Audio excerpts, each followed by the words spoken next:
has some information need, and we have the data all there to answer it. So the most natural thing for the user is to ask a question in the language he speaks, and then get an answer in the same language back for Dutch. So what we need is, on the one hand side, to make sense of the natural language question with respect to the data we have and the vocabulary elements in DBpedia, and then on the other hand side, the opposite direction, to formulate the data that we have, the structured data, in a particular natural language. So abstracting from this application, what we need is something that mediates between natural language on the one hand side and the structured data on the other hand side. Everyone who ever worked in some way on this kind of thing will know that there is a gap that is actually not very easy to bridge. Because so in the example here we saw, so the user used the word hoch, and you have to know that in DBpedia the relevant property is elevation. Then you have to do some aggregation and so on. It's not a very easy way to know, because usually in natural language we speak differently about the things. So the way we speak in natural language about things is different usually from how the data is modeled. On the semantic web in general and DBpedia in particular. So what we need is something to close that gap. One way that allows you to close that gap, however big it is using ontology lexica. So ontology lexica are a way of relating natural language verbalizations to ontology concepts. So here this is a lemon because the ontology lexicon format we're using is lemon, which is currently undergoing standardization in a W3C community group, so it will be the lexicon format for the semantic web. Just to give you a brief idea how it works. So on the one hand side, you have the DBpedia ontology and have, for example, a property that is called elevation, and then the lexicon relates this to lexicalizations in different natural languages. So we'll have, for example, well, elevation, which is also the label in English. Then you might have verb lexicalizations like, I know this and that mountain stands at 8,000 something meters or rises to 8,000 something meters. These are all the kind of lexicalizations you find. You have adjectives like high, and then ideally you also have lexicalizations in all different languages.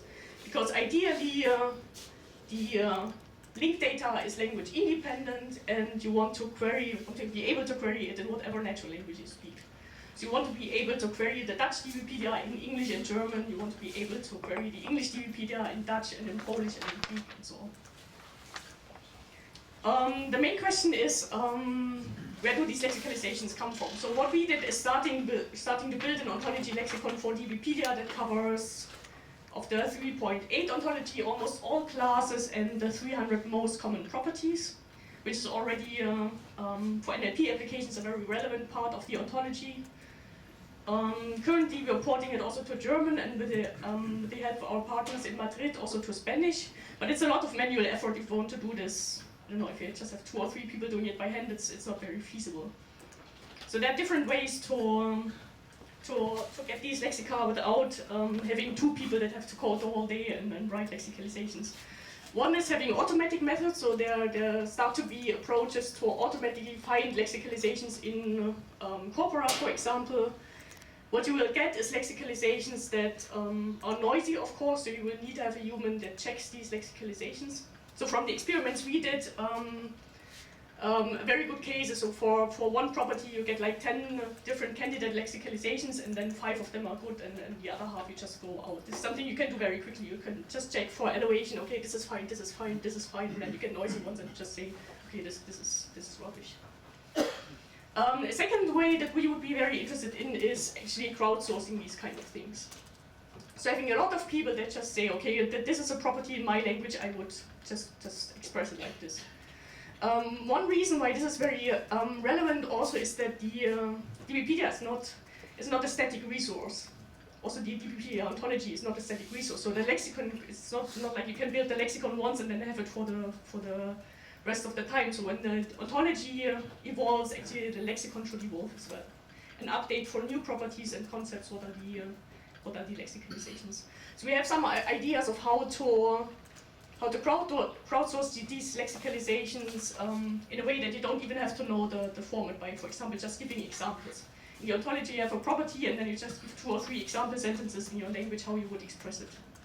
But it's something that I would like to discuss with the DBpedia community, how whether this would be useful and how this could be achieved.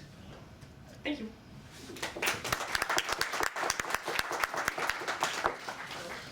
There's time for one short question. Or even better, no questions. Yeah, so we are slightly overbooked and a bit late, and we have the session, so it's good if we bit of speed behind it. So if there are no questions, then I would like to ask the next speaker, Martin Kattenbuk, to come to the front.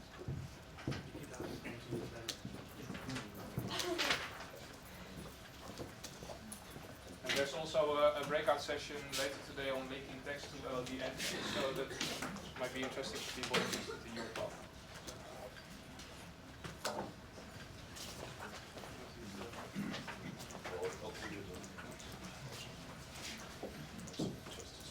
Good morning, everybody. My name is Martin Kaltenberg. I'm from the Semantic Web Company. We are an IT vendor that is located in Austria, in Vienna, and I was invited by Sebastian, thanks for that, to tell you a little bit from a user perspective or industry perspective what we're doing with DBpedia, because we're using it a lot in our core products. So just a few words about the Semantic Web Company. So as you see, we're founded in 2000. We're sitting in Vienna. We are about a small team, 20 very specialized persons working on semantic information management and linked open and linked data and linked open data. And we have one main product that is called Pool Party Semantic Suite.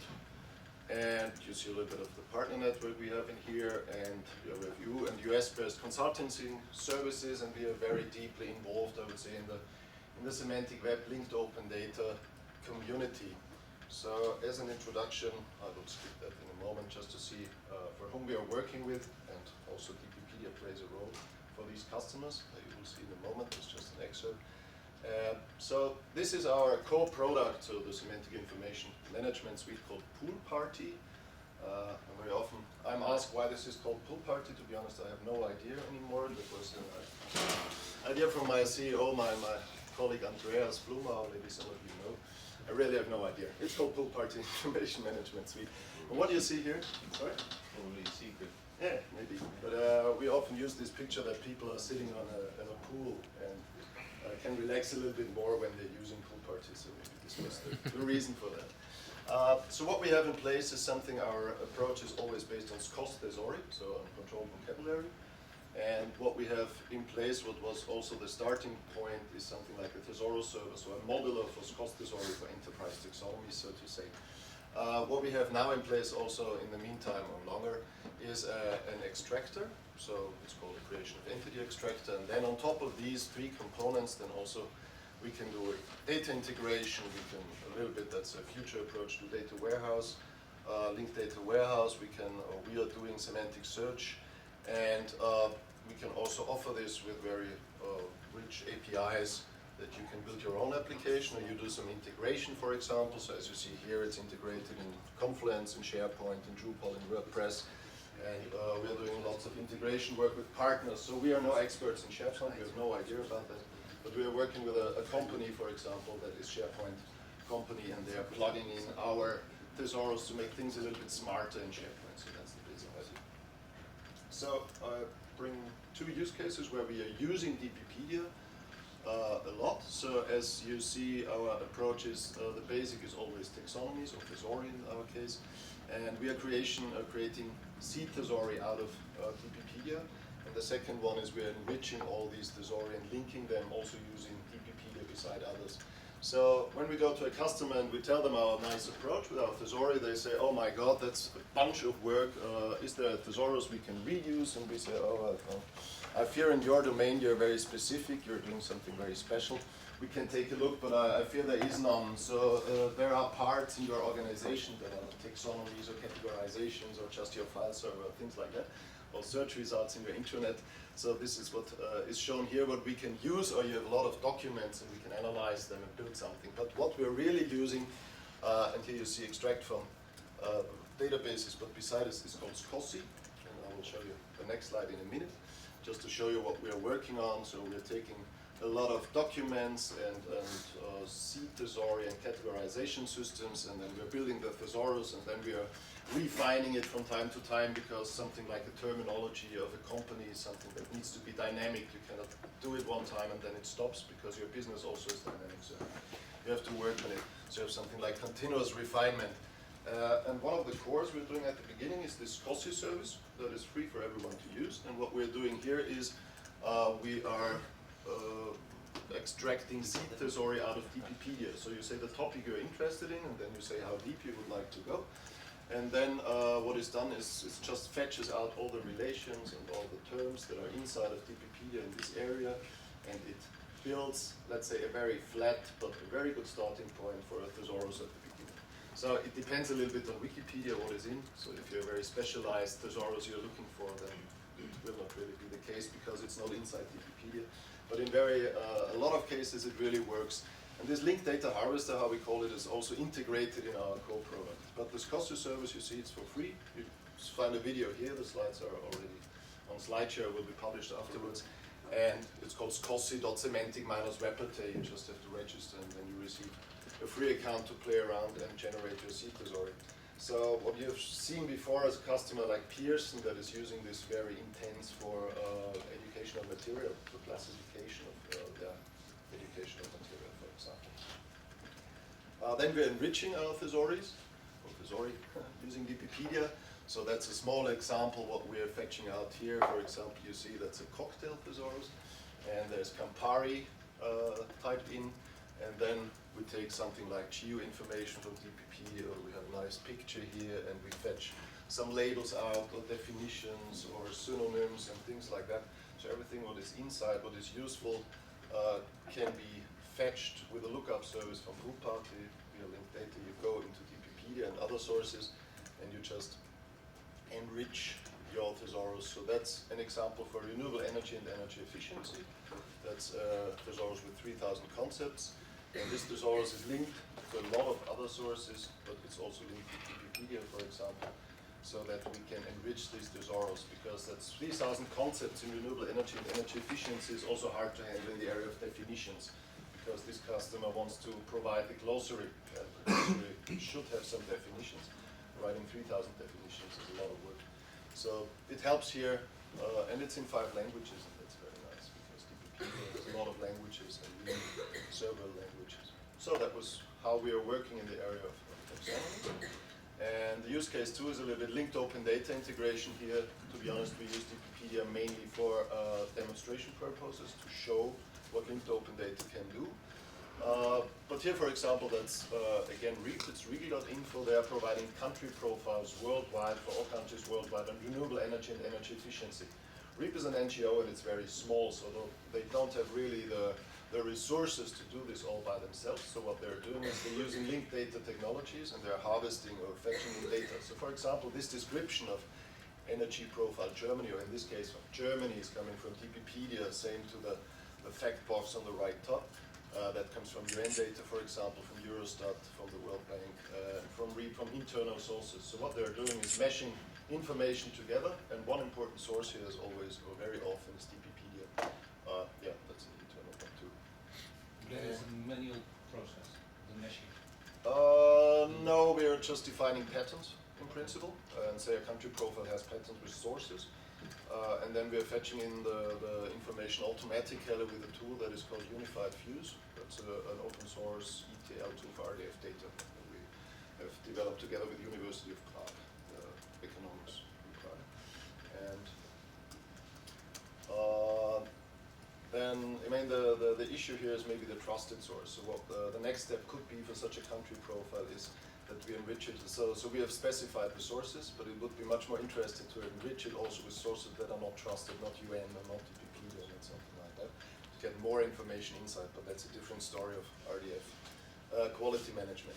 Then what we are doing is, we call it semantic integrator, and here we are using DBpedia to showcase information. So we have one in the slide here, and I can take a look at one of it. It's very simple. We're just taking 70,000 documents from 300 web sources. Here, renewable energy again. We take this thesaurus I've mentioned before, about 3,000 concepts, and then we go into geonames in DBpedia, and we mesh up the information. So geonames is used to annotate documents regarding the geospatial entities, and DBpedia is used to look up the Yago classes to have these areas, these geographical areas. I hope the internet works. Yeah. Also on my computer, because that looks very strange. Did you sign in before? Yes, I did. It's a little bit very big here. It shouldn't look like that.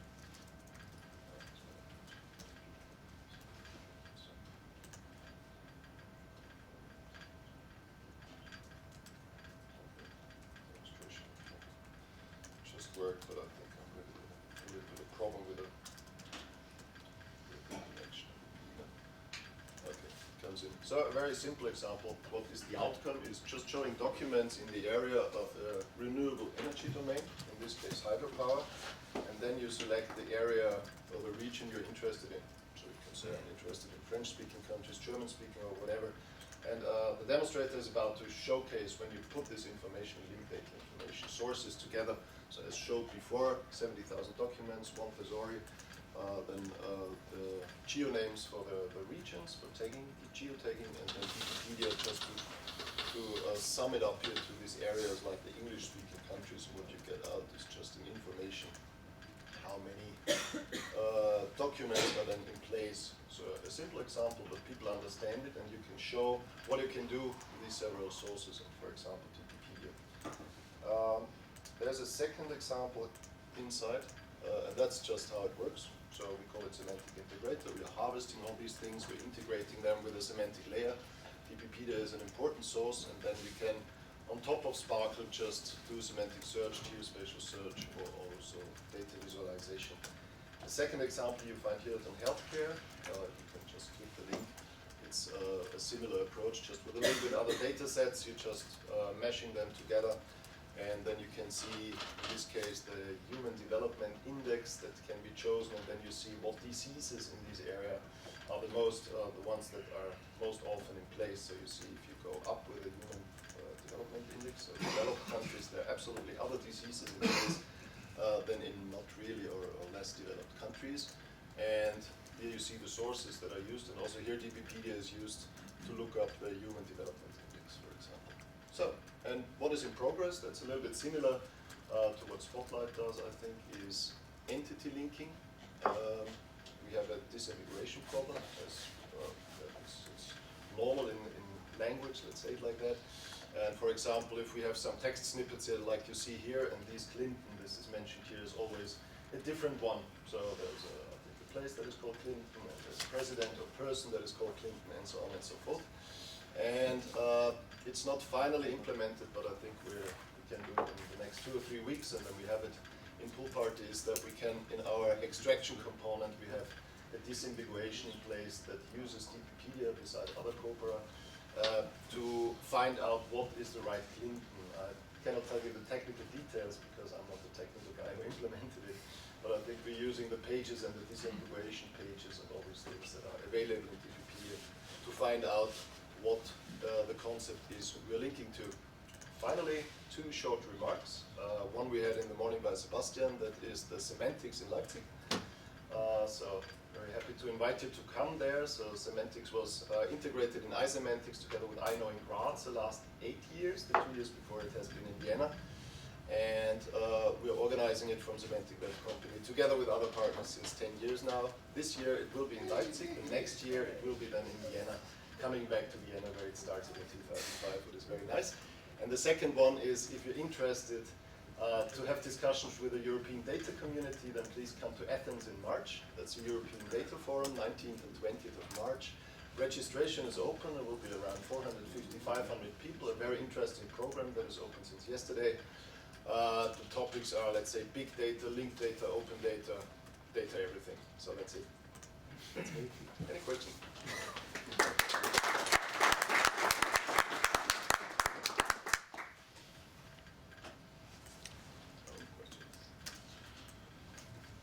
Any questions? There will be a question. Just Yeah, exactly. Okay, thank you very much.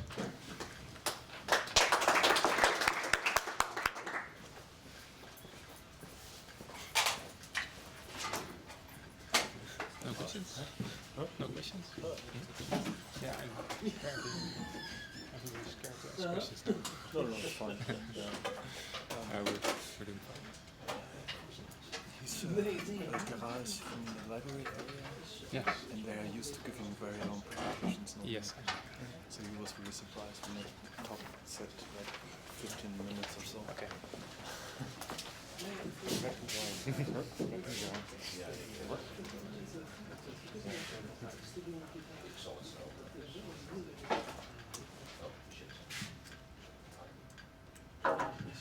Okay, so I'll introduce the next speaker.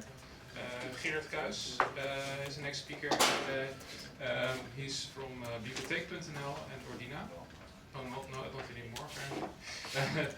At least he is working on the Dutch DBpedia, so that's for the Dutch chapter and people interested in Dutch Wikidata are very interested. Oh, he's sick. Should we remote him actually?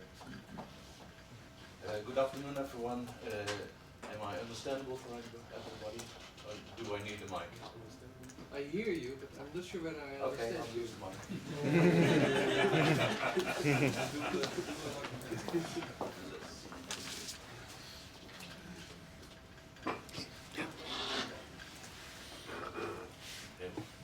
So, good afternoon. My name is Gerard Kuijs, as Victor told you. I am from DBpedia. I am from the Dutch chapter of DBpedia. I work for Ordina. But that's not what I'm going to talk about today. It's about modeling, a modeling problem, and especially the role of DBpedia in that. It's about reconciling static and dynamic views. I've been working for the libraries all right, quite a long time, and one of the essential problems of libraries is all those books where what is their subject, what are they about? And there are many librarians who have tried to model it all in one single model and try to build so-called Tower of Knowledge, Tower of Progress. Well, this is from the Mundaneum, which was by Mr. Paul Oulet, a Belgian, in the beginning of the 20th century. He tried to make a catalog that encompassed all knowledge that was there in the world. It was huge and it was too big as it appeared. Well, it led to very interesting attempts and approaches, but that is not what we are going to try with DBpedia. What we want to do is have a single model, a single ontology, but use it as a reference and not as a single model that we are going to prescribe for everyone. Because, well, we are living now in times of the web, and throughout the web there is no single point of truth. Maybe there is a single point of truth for one organization, but as soon as it starts getting in contact with other organizations, disputes arise, and we all know that can take a lot of time to get them straight. So people tend to organize the knowledge in their own way and describe their own domains in their own terms, and well, in those times make their own ontologies. But if we are going to link them, and that's what we are talking about today, is how are we going to link those scattered data in a single model, or aren't we, and if not, what's the way we're going to address this problem? Because, well, everybody can say anything about anything, and I add in almost any fashion, so we got any vocabulary which is hardly compatible with any other. But DBpedia, on the other hand, can be used as a hub of meanings. We all have seen this image of the clouds of vocabularies, and DBpedia is in the center. That's not because we think it's so important, but it's because it may be used to shorten the way from one vocabulary to another. If we try to map all the meanings in one vocabulary and map it straight away to concepts within the DBpedia ontology, it might shorten the way to another vocabulary which is in quite a different domain. And why is that possible? Because DBpedia is an extraction of Wikipedia, which is an encyclopedia and is about the knowledge all about anything. So what we want to do is connecting content, or rather connecting meaningful concepts. There are several problems, but now I want to address one thing, is that there are two approaches to modeling knowledge of a particular domain. One is, what do I have as an institution? I have a collection, for instance, of books or of statues or of paintings, whatever, and I want to describe them. But mostly these are static descriptions. Items may be added or may be removed, but the description of those items will not change over time. But on the other hand, we have also the event model, because we want to describe things that have happened and have changed the state of the objects and resources we are describing. This is quite a different approach, and we don't have this as yet in DBpedia, and I am pleading for adding that to the DBpedia ontology. One of the examples I would like to orient on to is a recent addition to the Europeana data model, which has quite recently elaborated on events. Now, could we ever reconcile those two views within the DBpedia ontology, and if so, how would we do that? Before I start to give some examples, why are dynamics so important? Well, maybe you've visited a museum recently, and one of the things you will notice there is that they are starting about, there are narratives. Museums are starting to tell stories about the objects. It's not just the exposition, but, well, all the things that happened around those objects is the museums think they are worth telling, and they are in fact growing to a position which is a bit more important than the object in itself. Also publishers, they want to, they are starting emphasizing semantic storytelling. That is, you have a story or you have a forward on television, for instance, and the audience can add their own scenarios and their own courses of action to it. And that may be very interesting, because you can have a fantasy story, but you can also base yourself on facts and add facts to an existing story, and maybe you will be enriching it, or maybe you will be falsifying it, whatever, but it will be bigger than it was before, and that's interesting in itself. So how to get dynamics into the DBpedia ontology? There are various ways to try that. Of course, one example is using a CDOC CRM, which is there. But would it be wise to include that in the DBpedia ontology? Like this one, for instance, I had added one definition of period. But after all, it's not a good idea to replicate this model into the DBpedia ontology. Why not? Because we can simply link to it. And we have to map one notion in the DBpedia ontology to the CDOC CRM, and then we can use it and borrow whatever we need.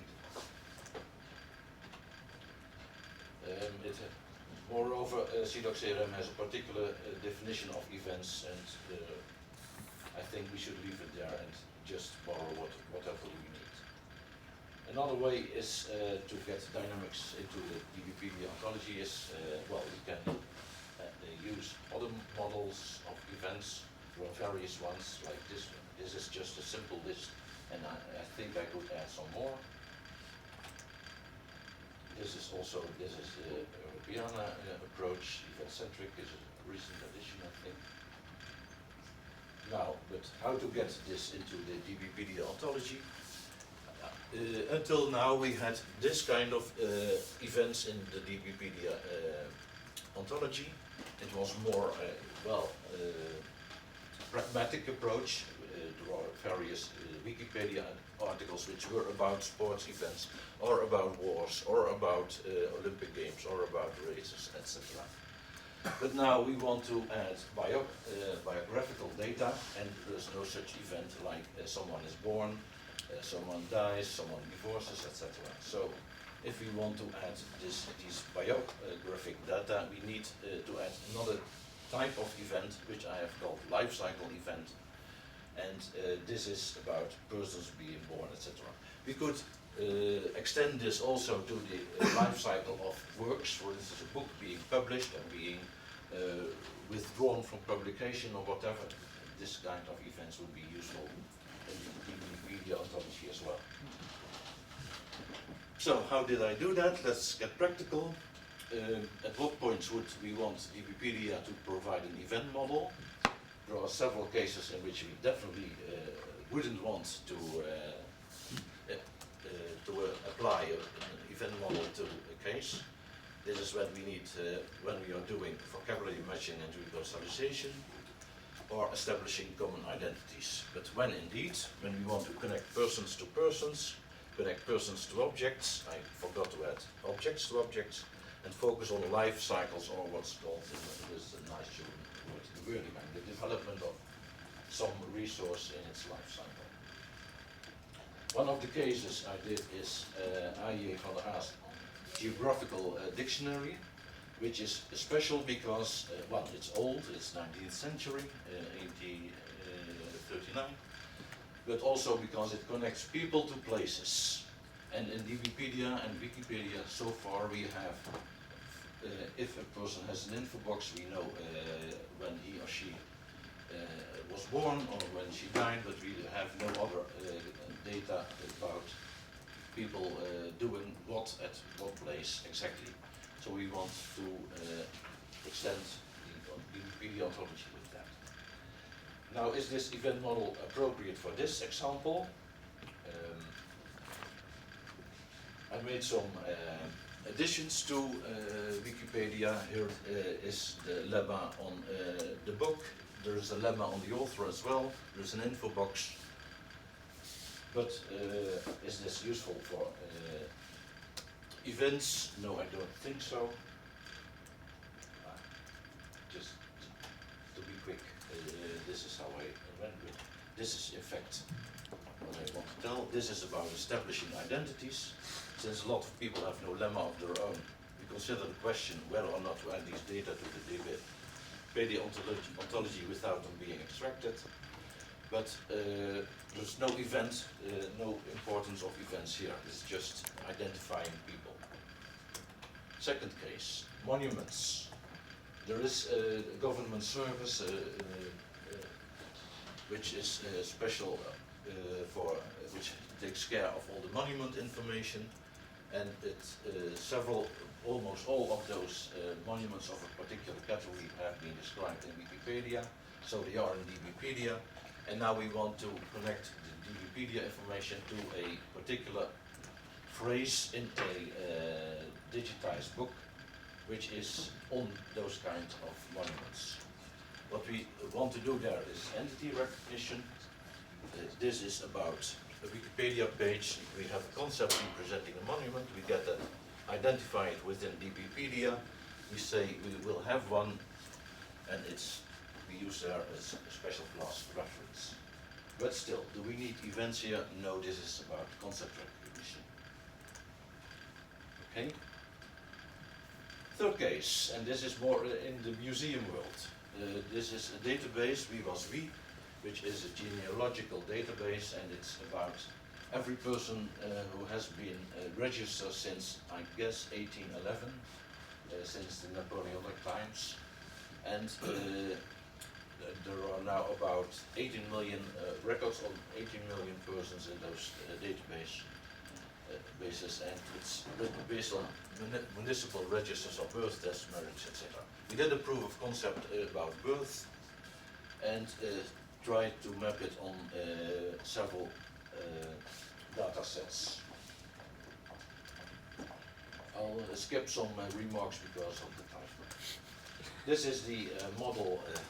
Okay, this is the model behind this VWASV database. Central to this is the event model, which is of course very important when people are being born or when dying, get wet, baptism, etc. So how did we map that? I mapped this one to the data set of Father A, and what you get is these triples is one birth event. There is a child, of course, being born, the father and the mother. course, we have only persons, and now how do they match? We got 540 infants in the town of Goes in this time. Here we had 76 persons who were also living in the town of Goes at that time. And there's just one match between the two. There was an infant called Savas who was born on April the 4th, 81. And we found his father, and there is also a reference to his father in DBpedia, also in resource in DBpedia. We found also the reference to the text. It was there. Now, do we need events here? Yes, because official registers tend to be very much on the act of registering. Register birth, which is actually not the child being born, but the act of registration, the act of dying, the act of etc. And they will, events are very helpful to identify the people connected to a single event, and that's important because then you have a handful of persons and not just one single person. I'll do it. Okay. And these are the ambitions. We want to connect other people to several events. We want to do it historically. Do we need events here? And yes, we want to extend the HASPAT property in the Europeana data model to get important events in a person's life and add that to the DBpedia ontology. Okay. Now this is my conclusion. It's time to think about the shift in modeling. We're still very much captured with the thought model of the state machine. An event causes a change of state within one or more resources. It is a single event. This works fine in an environment for a single organization, but within the web we are going, we will have multiple events, multiple organizations, multiple processes, parallel one to each other. And in all cases, authorship or provenance is very important.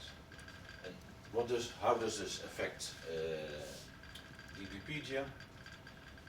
I would suggest that we are not going to implement an event model within the DBpedia ontology, but just make it enough to accommodate a basic event model.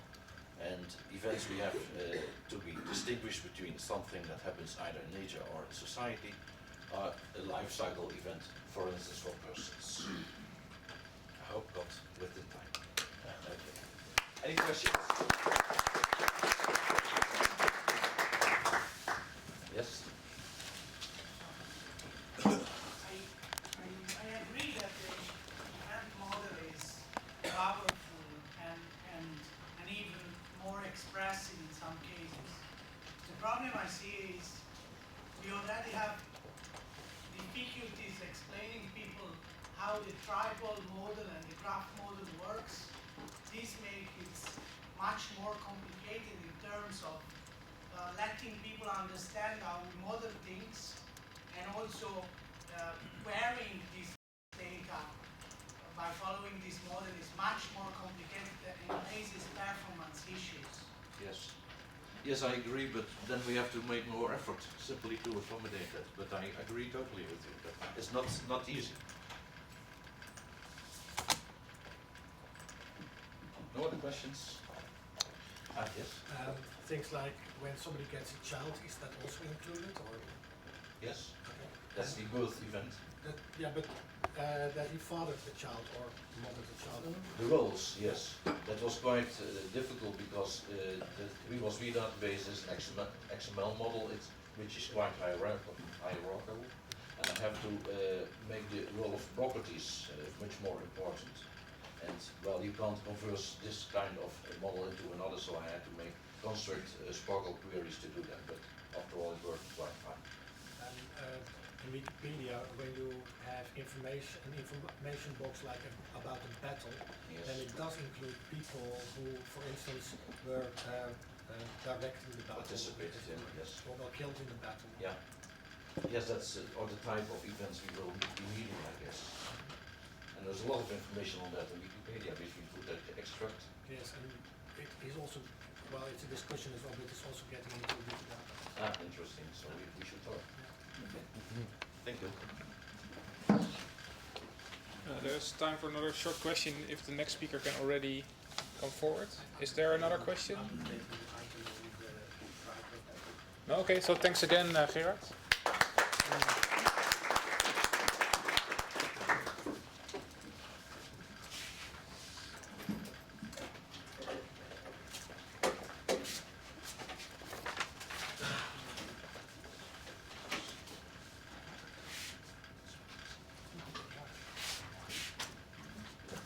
Okay, well, the next speaker sets up. I'll introduce him. It's Oliver Rossel, and he's going to present data.net, which is about linked data exploration.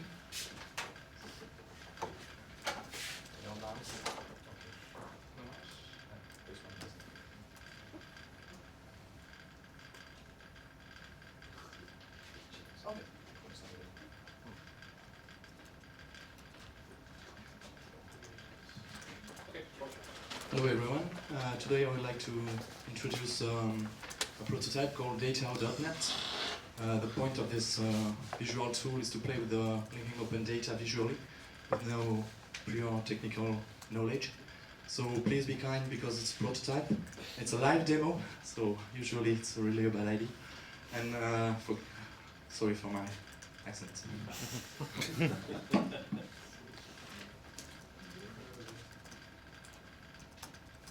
So you can get the software here at data.net. So it's a Java Web Start application. So you have just two images on the website. The left-hand side, the right-hand side, sorry, the image. If you click on it and you have Java installed, it will run the software exactly as you see it on my computer.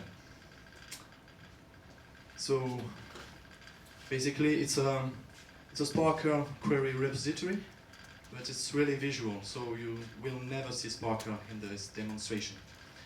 What users see is a list of topics on the left side, which are in fact facets, so you can choose.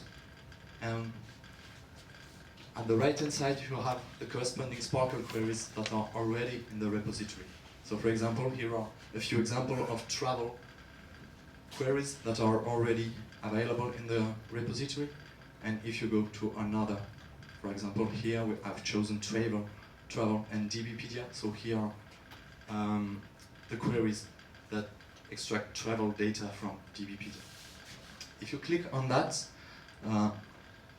hopefully, you will get the data from DBpedia. So basically, behind the click, we have a Sparkle query that is run on the Sparkle endpoint. You get the data as spreadsheets, or you get the data as a map if it's available, if there are longitude, latitude, and thumbnail data in the query. So we can interpret the semantics inside the Sparkle endpoint and see that they are geographical data. And you have also access to dynamic forms. So the results create forms, templates, and you feed the data from the results of the query. By the way, you can customize the way the form is displayed from the query. So here is basically a way to travel, well, or to get information from the linking open data through a very simple and very visual interface. I would like to show you some internals of the tool. So the tool does not save Sparkle query as text. In fact, there is a modeler where you model your query visually. So for example, when I edit the Rod Junction query, here is another user interface that you get. On the left-hand side, here is a list of Sparkle endpoints that are available on the Lod Cloud. You can add your own if you want.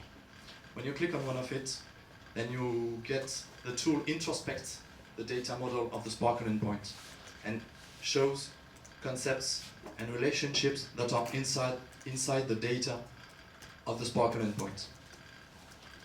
So for example, you know that the DBpedia Sparkle endpoint, sorry, this is another one. This one is education at UK, but let's go back to DBpedia.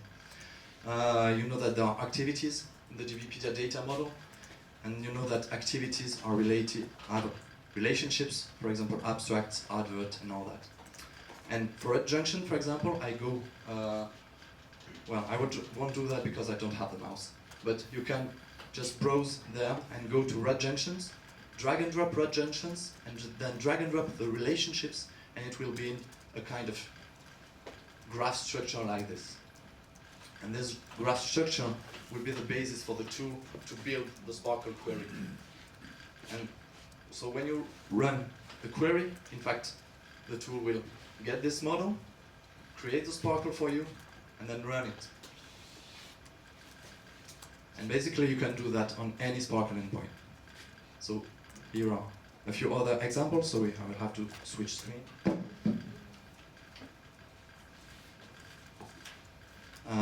So the point of the tool is to try to cover most of the load Sparkle endpoints. So at the moment I have very few, but I hope you can help me add more Sparkle endpoints and queries. I have BNF, EEA, Good Relations, Airbus, which is my customer, USGS, NASA, UK Ordnance Survey, WorldCat, etc., etc. And for that, you always have access to the UI I've shown you. So if you take, for example, Education at UK, and if I edit an already existing query, which is Schools of London, so you basically have, you know the endpoint, it's already in the list, but you can add your own if you want. Education at UK has this data model, and for example this has those relationships, and there might be relationships to other concepts, and then you can create a graph like that by drag and dropping things from left to right, and then run the query, and it will run the query in Sparkle endpoint. And because there are longitude and latitude in this query, the software will automatically switch to the map view, which you can choose form also, if you want.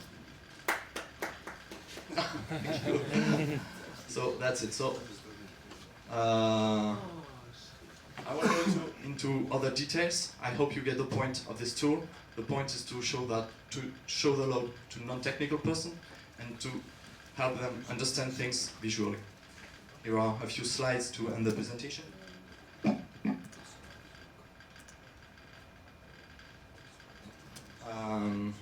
The next version will have read-write forms. So the forms that you have seen earlier, which are protégé form for the technical people here, will be read-write, so you can edit the data from the Sparkle endpoint. It's not just visualize, but you also interact. You can remove triples, add triples, and all that. You will also have access, it's already in the demo, but I don't want to show you that, to a HTML template UI. So you can take the query, take a HTML template and say the data will go there and there and there and there, and then click run, and the HTML template will be populated. There is also a big question about JSON LD being the result of a Sparkle query. Some people think it's useless, so I don't think so. I think it's really important to have JSON LD results when you are querying a Sparkle endpoint. So I will add this feature in the tool as a prototype, just to show people that when you talk to JavaScript people, they won't care about the demo, they will care about the JSON LD results. Okay, so you connect with another community, which is a rather big one. And first, my big usage, and it will be for my customer, will be once a Sparkle query returns JSON LD results, I can feed an Elasticsearch software, which is really useful. So, why am I here today? Because I would like to connect with the DBpedia community, especially the data modelers. And I would like to add in the tool more queries about more topics about DBpedia. I would like to cover most of the DBpedia model visually, so everyone can understand what kind of data are really in DBpedia. And not only the model, but also the data themselves. They can query and view the data. So this is the last point. I would like to propose an intuitive access to DBpedia for non-technical persons. So basically you can try it. If everybody goes to the website and tries to download at the same time the software, I expect something to break. But anyway, technically you can go to the website and click the picture that you saw at the beginning, and if you have Java installed, it will run exactly just like on this computer. I would like your feedback, which is really important. What kind of feature would you like to see in the software? Because it's really, at the moment the code is, well, not so nice to read, but it's pretty stable. So what kind of usage could you find in such a tool? That's really something very important for me. So this is the end. So the website is datao.net. If you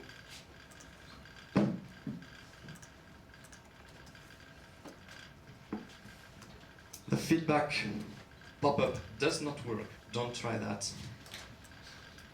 But the contact us works. It's just an email.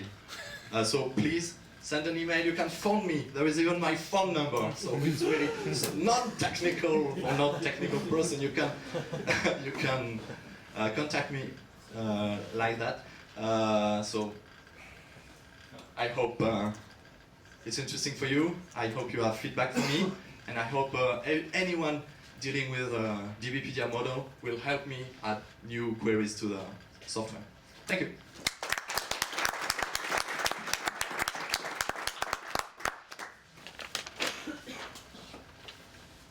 Any questions? You're all trying it out live now. Okay. That's good. Okay. Then I can ask the next speaker, and thank again,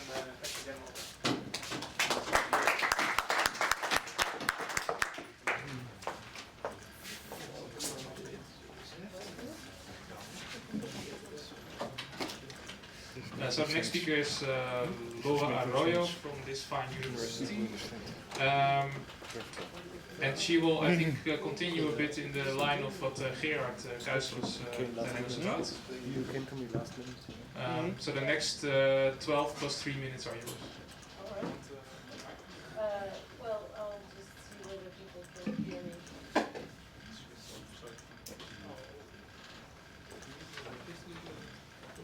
Can you hear me like this, or shall I? No? Yes? Okay. Okay, my name is Laura Arroyo, and I will tell you a little bit. Here, thank you very much. I can't see. Thank you very much for the nice introduction for the need of events. Laura, to switch it on. Yes? Okay. Do I need to repeat everything again? Thanks to Gerard for the nice introduction for the need of events, and I'm going to try to very briefly tell you what we actually did in the last 4 years in a project called Agora, which was a collaboration between the history department here at the VU, Rijksmuseum in Amsterdam, and the computer science department, and and sound and vision as well.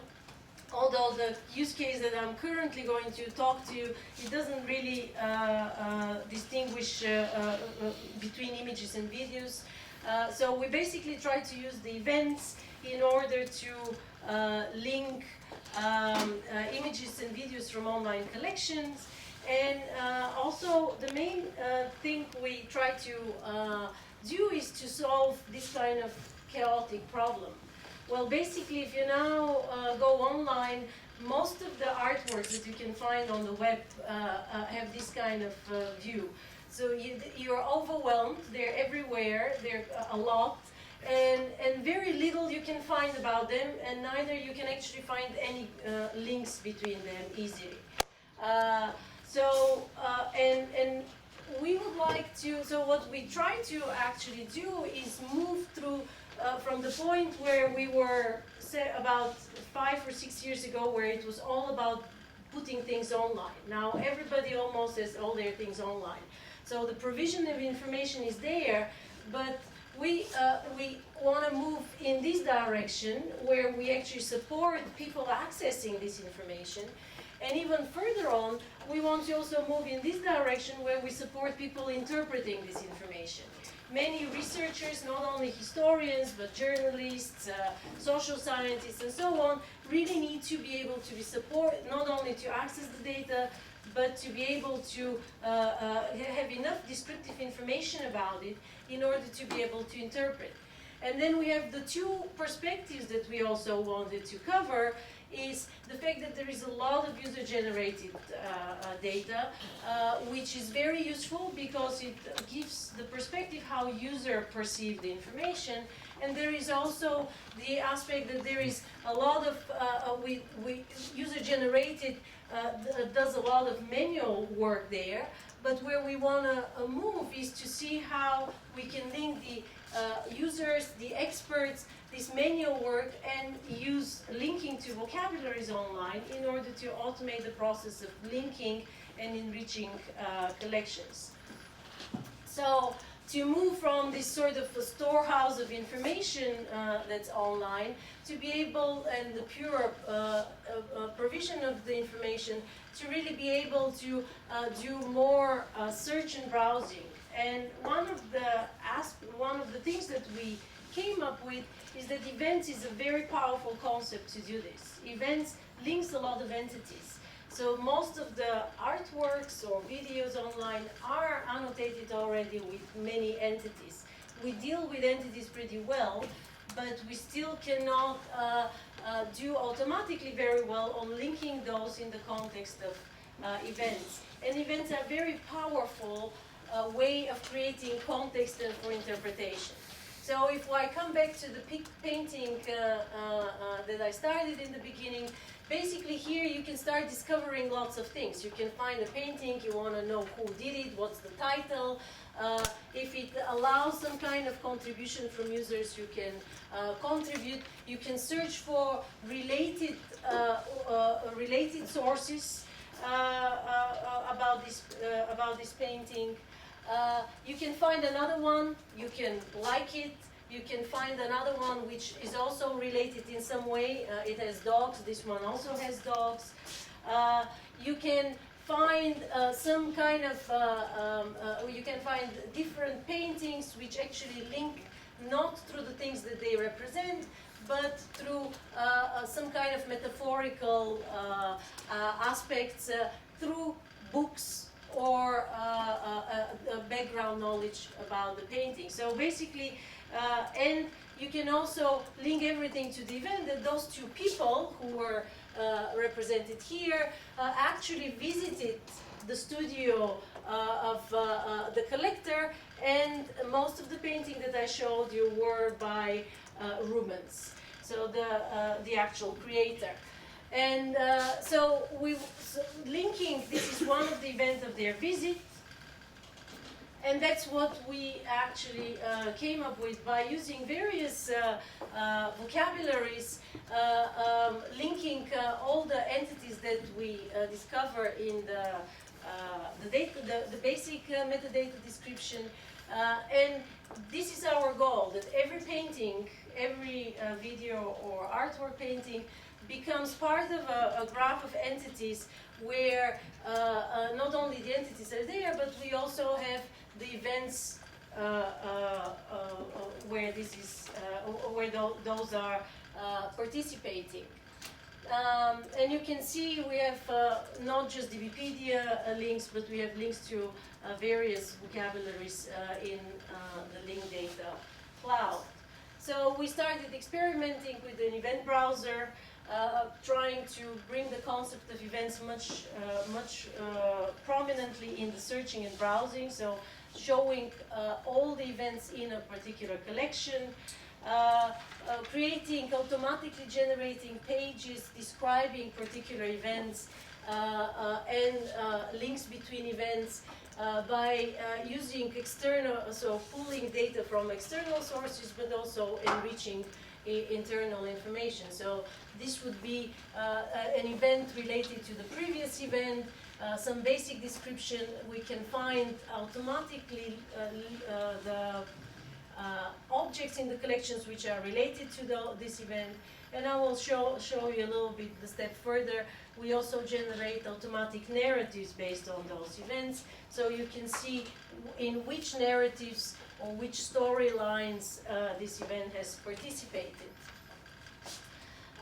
And I'm not sure whether you actually can read anything, but each event we describe with the actors that have participated, the place, the beginning, ending time, the type of event is war, and has, I guess this is a super event, so, and has sub-events and other related events. So we, I cannot read it, so you probably cannot read it either. But so we maintain a very simple hierarchy of events, vertical hierarchy and related in time before and after, and the basic players, actors, place and time. And the same for entities like people and location.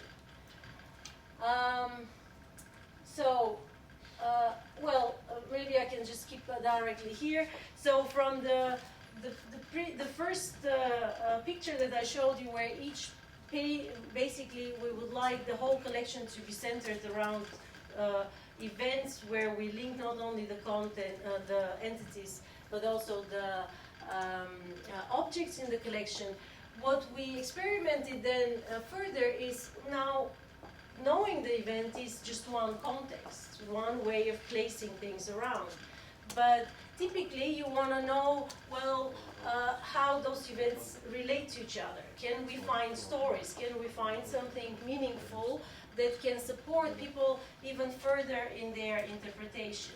And we do not claim that we create really stories that people can write, but what we decided to do is see whether we can at least create backbones of stories or narratives where we can sequence events according to several basic ways, like biographical events, so narratives which only involve, which are related because they involve the same or related people, topological narratives which will sequence events which involve the same or related location, and sort of the typical temporal narrative, which basically is about events which are either in the same period of time or related period of time, and conceptual. Each of those three can be on a particular topic. So you can have a narrative about the Second World War, taking all the events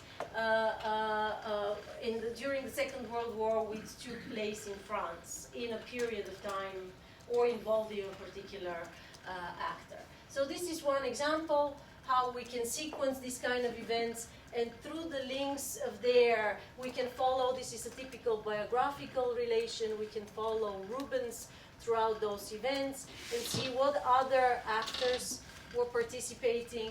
And through knowing all these entities, we can extract the objects in the collection which are relevant. And in this way, build the story based on that. So we experimented with some very various way of actually representing. Some of the biggest challenges is really to represent those events. They can be so many, the links can be so many between them. They can have multiple actors. There is lots of repetition. So one event can be in multiple narratives, can have a lot of repetition. Especially the smaller the collection is, if it's very well connected collection, very homogeneous collection, then almost every event or every actor will be in every event and so on. So there are lots of challenges for the end user interaction. And these are just to summarize more or less what I said. We really would like to support people to see how different types of people. We tried it with historians and history researchers, but we would be really interested to know how other groups of domain experts in some domain would benefit, and what kind of interaction and what kind of information abstraction they need in terms of events and narratives.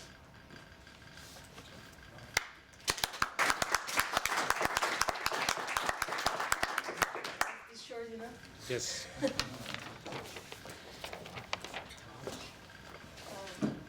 So we have time for a couple of questions, if there are any. Yes. Do you have any cooperation with these kinds of initiatives elsewhere? Well, we focus this one mainly for images in the Rijksmuseum. We're now having a follow-up of 6 months for doing event-centric video search. So seeing the differences between events represented in video descriptions and image descriptions. We also collaborated together with social scientists for creating this kind of event extractions and event enrichment for activist events, where it was really a very interesting, because there we tried to use the events as a way of decreasing bias in people's opinion. So activist movements, they typically have one side of the story only. Companies or organizations they attack have the other side of the story. So we try to use the events as a sort of factual information and presenting them in timelines in order for people to have less bias when thinking about the oil spill, BP oil spill, only from one side or the other side. And cooperation between universities or other cities or other centers of research? How top of developments is this project? Well, here there are also several people from the computational linguistic group, where there are, I think, a couple of European projects, Newsreader, which focuses on extracting events and following events through time on the European level. We additionally cooperate again with I work together with a company in New York, which is using events to annotate journalistic photo archives, very big photo archives. And I think, well, I think we're pretty good. Well, if we're not there, so it's a very, very challenging field, so everybody does their small contribution, but I think we are slowly moving. There is a very big initiative at Eurocom for events.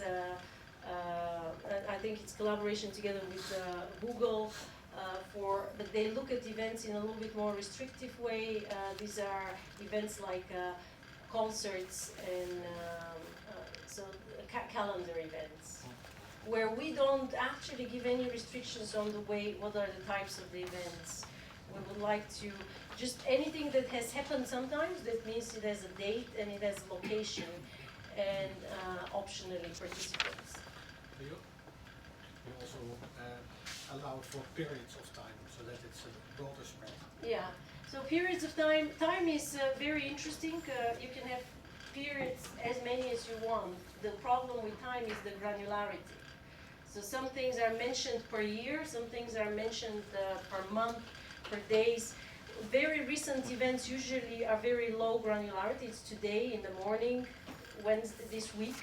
But when it goes back in time, it will be in 2001. So the granularity goes higher when you go back in time. Fitting those two together in the same visualization or interaction is sort of a challenge. I'd like to ask you to postpone the question to the lunch break, because we have, otherwise we're eating too much in your eating time. So sorry for that, but thanks again, Laura. Marco? Yes. Okay. So we're getting into the lightning talks. You have a sort of in between a lightning talk and a real talk. So Marco Fossati from Spazio Dati is going to give us a lightning talk and the use case. So we have 4 shorter talks left, and the first one is from Marco Fossati from Spazio Dati, and he will give us a lightning talk and show a use case. And after that, we have Harald Sak. Is he here? Yes. With 2 lightning talks, and then finally the last one is from either Adrian Paschke or Alexander Todor, or both. nichts anzutun. Okay, great. Okay, great. All right. Okay, good afternoon to everyone. I'm Marco Fossati. I'm the Italian DBpedia chapter representative, and I work as a data scientist at Spazio Dati, which is a startup located in Trento, Italy, and which strictly collaborates with Fondazione Bruno Kessler Research Center and the Web of Data Research Unit. I'm really happy to be here at this very first community meeting, and in this presentation I will briefly describe an industrial use case on how to leverage the Italian DBpedia to build huge gazetteers of named entities.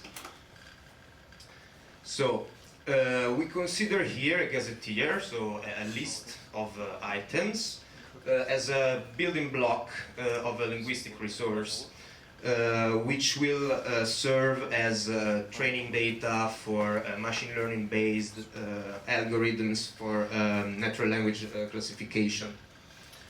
So for our needs, we need to model some linguistic resource in a domain-specific fashion. So let's take as an example the sports domain, but we have further domain like finance, weather, and music, for example.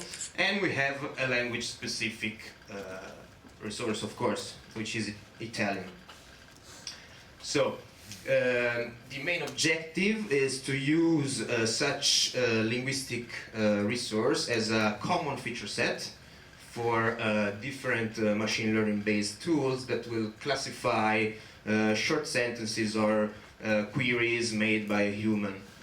And more specifically, the task is to build a big list of domain-specific entities that would provide the best coverage for a given domain. So let's carry on with the sports example. People looking for information about sports will ask things like how many points did this guy, did Maxi Bogues, score during the last NBA season, or how did the Charlotte Hornets do during the NBA playoffs, or something like that. So this is very simple. We can use in a very straightforward way the DBpedia knowledge base, and by simply asking all the instances of some set of ontological classes. So we just choose our candidates. Here we have to query for athletes, for sports team, for sports league. And this is like one of the simplest Sparkle query ever. And we query for the instance types data set, basically. So the results that we get from such kind of very simple query are actually far from being accurate and from fitting our needs. And so we had to set up some post-processing scripts, and more specifically, since we are querying mapping-based instance types dataset from DBpedia, we have the problem of wrongly typed entities. This is very harmful for domain-specific linguistic resources, and we get things like Far East Film Festival is an athlete. So this is not good at all. To solve this problem, we have integrated into the Italian DBpedia recent machine learning based approaches that have been presented in the latest International Semantic Web conferences that allows to automatically infer the type of a resource given, of course, a confidence score. So we just filter with the maximum confidence score, and we can get rid of such kind of wrongly typed entities. Then we have to still, there are some entities that do not really, are somehow, it is good to have them typed as an athlete, but it's not relevant for our needs. So we have just to skip, to build a simple skip list and with common patterns like for these kind of things. Then once we have we got rid of the non-relevant data, so semantically not relevant data, there's a further step. So we just clean redundant data because we only need to capture the actual names and the actual real world usage of the entities. And Wikipedia and DBpedia come from an encyclopedic source, so we are likely to have long names and things like that. And more specifically, we have just to remove suffixes between brackets. This is like the Wikipedia fashion to disambiguate among the same entities, and ignore double underscore URIs that are generated by the DBpedia extraction framework. This is a well-known behavior. Once in a single article, multiple Wikipedia templates co-occur, the extraction framework means a new URIs, but we don't need this, so we just get rid of these kind of things. So that's it. We have presented here a use case that leverages local DBpedia chapter to build linguistic resource for automatic classification. We have noticed that with such a straightforward approach, with very simple queries, we do not get sufficiently, we get low quality data, and we have to post-process a lot with some scripting. So that's it. Thanks for your attention. And by the way, I just wanted to say that if you're a data geek or a linked data advocate or passionate developer, Spazzodati is hiring right now. So if you're interested, just come and talk to Michele, our CEO. Thanks again. Trento. Sorry. In the mountains. I suggest for the lightning talks we wait to the lunch for questions, because we're already a bit late. So thanks again.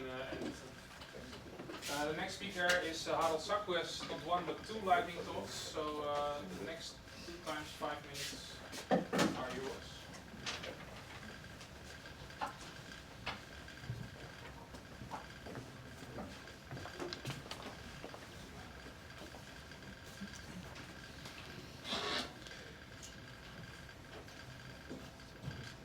Can you hear me? Yeah.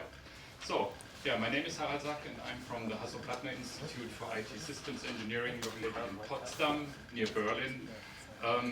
If you don't know us, we have 500 students, bachelor and masters, 12 professors, and about 100 PhD students. And I'm heading a research group there in semantic technologies, and usually we are doing projects related to semantic multimedia, but this is not what I want to talk about today, because today I want to talk to you about 2 smaller projects, one big, one small project that are more industry related. So this one's entertain me. The first one is an industry project that we do together with a partner called Centertain, and this is a content-based movie recommendation system that is based on the DBpedia. Okay, first, let me introduce to you the company Centertain. They have a website where they present movie trailers. How do they make their money with these movie trailers? They link, for example, they sell cinema tickets for the new trailers, but they also make recommendations about what other movie you can watch, and then they are linking to Amazon and stuff like that. But not only to movies, they are also linking to commercial goods and merchandising. And for example, for this movie 47 Ronin, I think they are selling a samurai sword and something like that, and this is how they make their money. Okay, but for the trailers, they need, for the weekly trailers, they need recommendations. And of course, they have a human staff, that, an editorial staff, they think about these recommendations, and they need a tool that supports them in making these movie recommendations. And the problem there is, okay, every week they have new movie trailers, and then of course every week you have to make movie recommendations, but you can't do this with a usual recommender that is based on log file analysis and collaborative filtering. Therefore, we have decided to make a content-based recommendation system that uses data about the movie trailers and make them search for something similar, something connected to these movies. Okay, what did we use as data sources? Of course, DBpedia. DBpedia is not really sufficient, and we all know that in DBpedia the data has rather bad or coarse quality, so we also use Rotten Tomatoes, the Internet Movie Database, Freebase, Movie Lens, Wikidata, and anything else we can get information about the movie. So first we have an integration problem, as you see here. This is a coarse workflow of the system, so in the end, of course, we need rather recent data, so we also try to work with DBpedia Live. DBpedia Live, as you know, in a professional setting, in the last months had problems, so it wasn't available for a long time. So what we did was making monthly dumps and building new DBpedias every month. But this, of course, was a little bit tedious. I will talk about in the afternoon session what is wrong with DBpedia about that problem. Then you have this huge Dribble store with integrated data that we have a recommender system based on that, and then you have a REST service and a user interface for all the editors that I will show you in the end. And right now we have about 100,000 movies in there. The problems we had here, of course, we have to access two versions, the German and the English DBpedia version, and we have to integrate them, and there we also have several problems because not every same S-link is really a same S-link. We have problems with the data quality. If you think that all movies in DBpedia are just the movies that had the type, the RDF type movie, then you're completely wrong, because there are several things that are absolutely no movies, and of course there are many movies that are not tagged as movies. And the worst problem is really the timeliness, because we have every week we have new movie trailers. The DBpedia releases, as you know, 2 per year, something like that. The Wikipedia dumps, and then to make it from the Wikipedia dump a DBpedia, you can do this every month, and DBpedia Live has unreliable access, and there is up to now no German version for that. So this is really complicated to make then a content-based recommendation about a movie that is not represented in this data, so this is not possible. Okay, so I had to promise the company that you can, if you want to become their Facebook fan, for example, I did this. So, thank you. So here is the simple application. So this is not very nice because it's only for the editorial stuff. And what you can do here, you can think of a movie. One of the new movies in the cinema right now is 12 Years a Slave. So what you have here is you have some auto suggestion for movies, and on the other side also for persons. And then you click on it, and then the editorial stuff will get first some information about the movie, in which category it is and stuff like that. And here the interesting thing is here the orange part, there you get then movie recommendations about other movies, and you get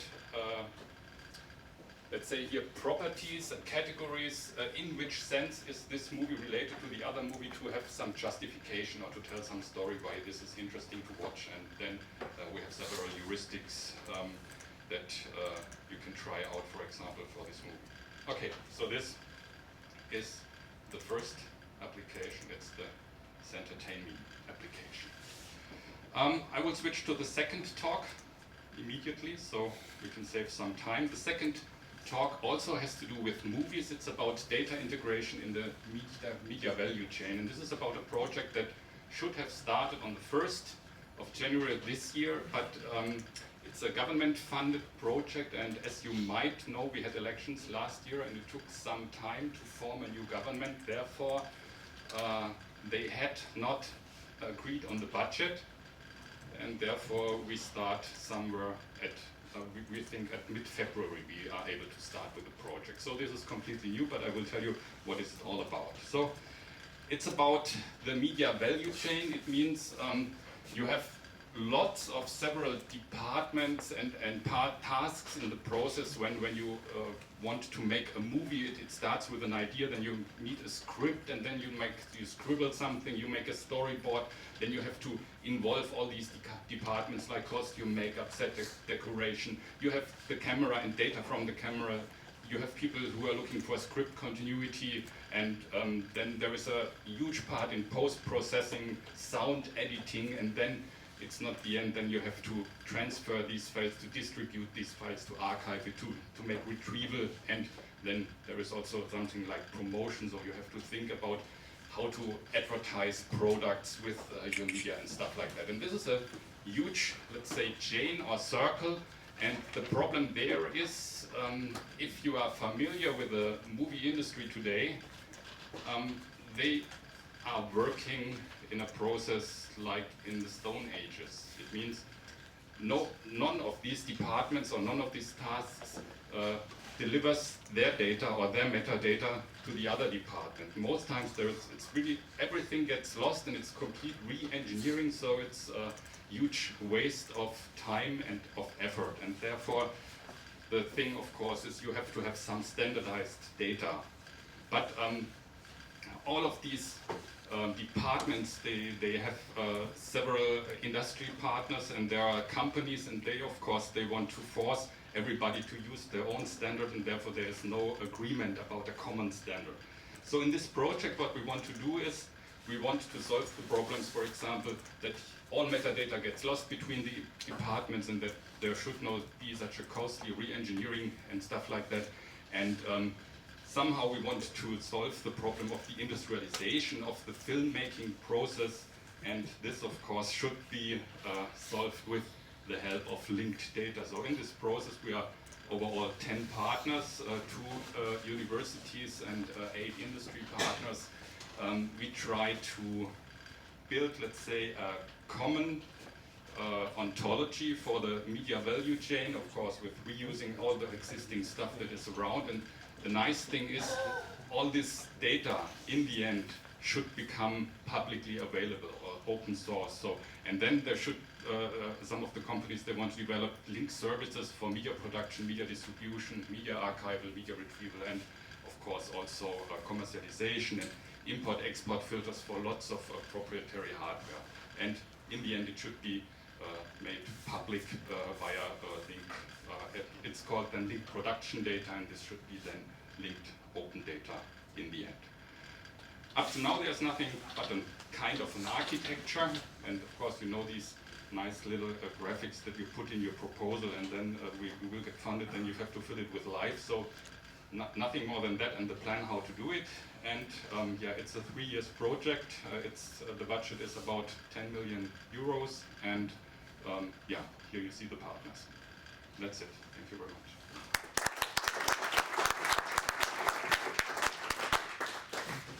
Okay, can I invite the last speaker for the morning session? And if there's a very short question, you can, for Harald, you can ask it now. Otherwise, we go to the very, very last session.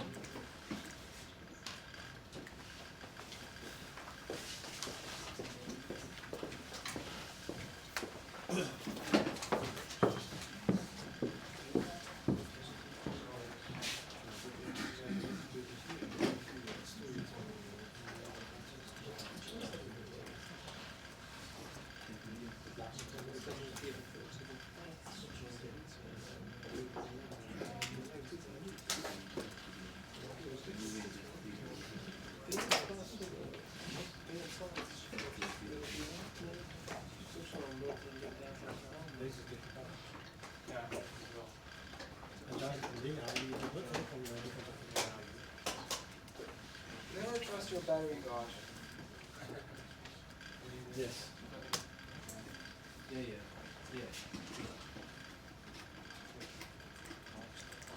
Maybe before you start, I can do one small announcement. So we have the lunch right after this meeting, not here, but on the 3rd floor in the A wing, in front of the two of the rooms that will be used for the breakout sessions. So those are also on the 3rd floor. The 3rd breakout session room is on the ground floor in the B wing. You can find this in the program. So we'll have the lunch in front of the A301 and A311 rooms. And then at the end of the day, we'll return back here for the closing session and the drinks. So that's the schedule. If you don't trust yourself to find these rooms, you can follow either me or Laura or Niels, who will now put up his hand. Yes. Okay, thanks. And now, sorry, the final speaker with the lightning talk.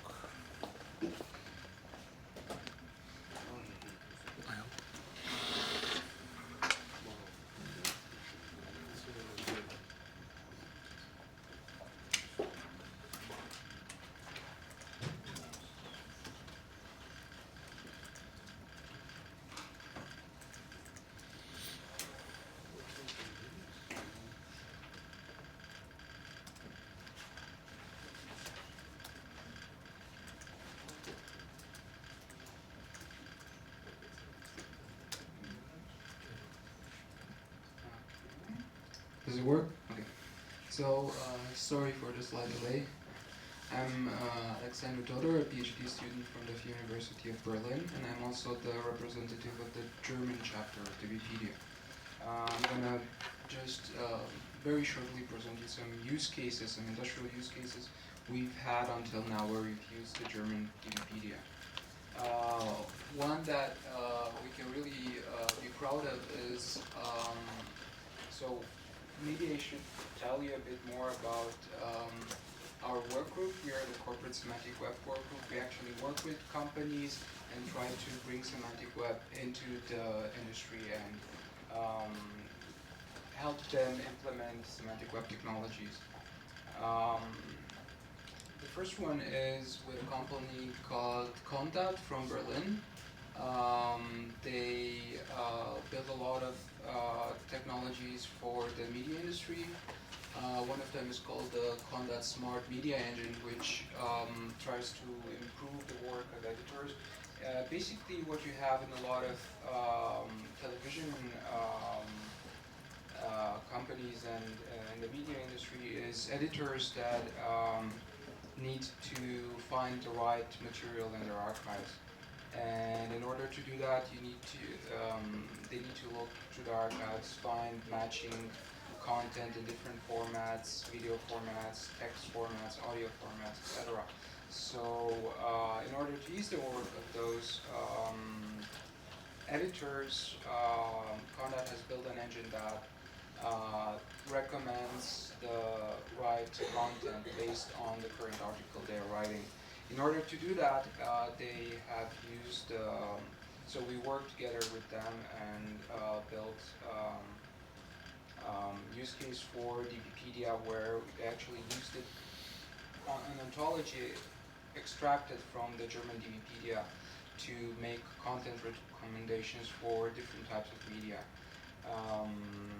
So here, usually you would try to use something else except DBpedia, but in local languages you don't really have anything better.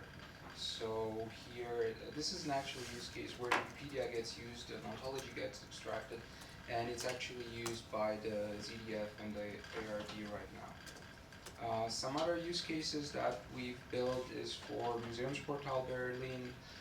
Museumsportal is actually a site that presents and lists all the museums in Berlin. They present the current art shows that are taking place right now in the different museums and try to build a tour guide. Again, for this we built a demonstrator to actually suggest the interesting works of art to a specific user. We extracted an art ontology and a museums ontology from the German DBpedia and built a lot of content recommendations based on user preferences and matching works of art that fit to the DBpedia categories. Another one is use case in e-learning together with Fitsumi and Chemcapedia. Chemcapedia is the biggest online e-learning site in German for chemistry. Again, we had the same use case to try to build customized learning paths for students. So based on what you've learned before, based on what you know, you get content recommended that fits in a learning path based on your goals. So if you want to become an expert in organic chemistry and know some things already, your learning path is going to get adapted based on what you know. Again, you don't have an ontology for this, so we took the internal thesaurus from DBpedia and the DBpedia and extracted ontology from DBpedia from the DBpedia categories and built a system based on it. And ChemCloud, which is a project that we didn't really manage to totally build, but a big part of it got built, was to use DBpedia as an interlinking hub for chemistry to connect all the internal databases of ITSIMI in Berlin. Doing this, we learned a couple of lessons that we try to improve DBpedia on. So a lot of the use cases that we have seen in the industry that actually got built into products that make money are related to the media industry. Either it's a media company, it's a TV company, or something like museums or e-learning. They all have something to do with media. The most used data sets in that have brought the most synergies are the categories, which are quite unique for DBpedia, because other things like abstracts you can just take direct from Wikipedia, but the categories, the labels, the redirects, and the disambiguations can prove invaluable for a lot of applications that have to do with natural language processing, recommender systems, etc. And the biggest problems we have is data freshness. So DBpedia Live is really important because most of these companies deal with real-time data. So even if you'd update it every week, it would still be too slow. So DBpedia Live is really important in this use case. We tried to make an endpoint for the German DBpedia, but have not been that successful. Hopefully we can do that quite soon. And data quality. So again, you have the problem that the data in Wikipedia is inconsistent. So in DBpedia, it's also going to be inconsistent. A lot of companies just don't use DBpedia. They use Freebase or something else for this when they have the choice in English. But in local languages, in the local chapters, usually you have a captive audience. So these companies cannot use anything else usually. We also have some future projects. Right now, we have a new project called Corporate Smart Content, where we try to build a couple of new technologies for entity recognition, semantic enrichment, and semantic annotation, together with a lot of companies from Berlin. And another project that we're trying to build right now is for stronger collaboration between local chapters, especially between the German and the Polish chapter. And we're also looking for other partners from other chapters to basically integrate local chapters on a deeper level, go page per page, info box for info box, and try to fuse the data together and improve both chapters, because you have more data in one language in one part, more data in another part. Just see where that is and see how we can improve the chapters, cross-analyze. Okay, that's it. Thank you, and have a good lunch. Yeah.